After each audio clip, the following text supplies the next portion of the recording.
प्राचीन भारत सभ्यता का पलना। इंडिया एक बहुत पुरानी जगह है। ये बहुत सारे नदियों का देश है।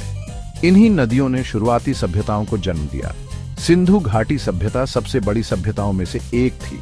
ये आज के इंडिया और पाकिस्तान में फैली हुई थी। यहाँ के लोग शहर बनाने में बहुत कुशल थे। उनकी अपनी लिखावट थी। वो दूसरी सभ्यताओं से व्यापार करते थे। एक और महत्वपूर्ण समय था वैदिक काल। इस काल का नाम वेदों के नाम पर पड़ा। वेद पवित्र ग्रंथ हैं। ये हमें उस समय के लोगों के जीवन और विश्वासों के बारे में बताते हैं।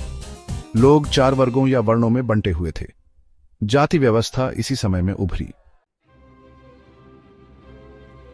इंडिया ने बहुत सारे एम्पायरों का उदय और पतन देखा। मौर्य साम्राज्य सबसे बड़े एम्पायरों में से एक था।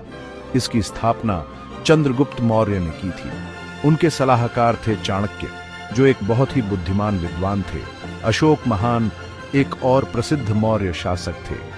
युद्ध की भयावहता को देखने के बाद उन्होंने बौद्ध धर्म अपना लिया। उन्होंने शांति और अहिंसा का संदेश फैलाया। गुप्त साम्राज्य को इंडिया का स्वर्णिम युग कहा जाता है। इस समय में कला, विज्ञान और साहित्य में बहुत तरक्की हुई। आर्यभट्ट, जो एक प्रसिद्ध गणितज्ञ थे, इसी समय में हुए थे। उन्होंने पाई का मान निकाला था। डेसिमल प्रणाली भी इसी समय में इंडिया में ही विकसित हुई थी। मुगल मध्य एशिया से इंडिया आए थे। बाबर पहला मुगल बादशाह था। उसने मुगल साम्राज्य की स्थापना की। अकबर सबसे महान मुगल एम्पररों में से एक था। वो अपनी सहिष्णुता और धार्मिक हार्मनी की नीति के लिए जाने जाते हैं। उन्होंने गैर मुस्लिमों पर से जजिया कर हटा दिया था। उन्होंने बहुत सी भव्य इमारतें बनवाई, जैसे फतेहपुर सिकरी।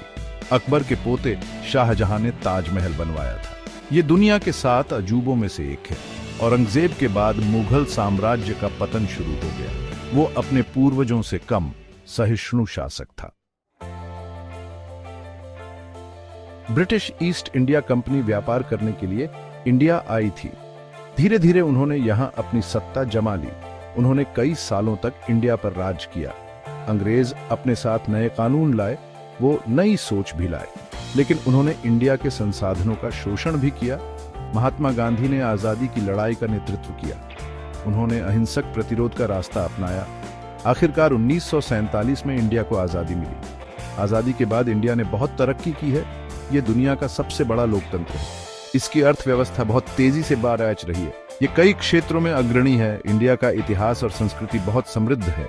ये विविधताओं का देश है। ये बहुत सी कहानियों का देश है।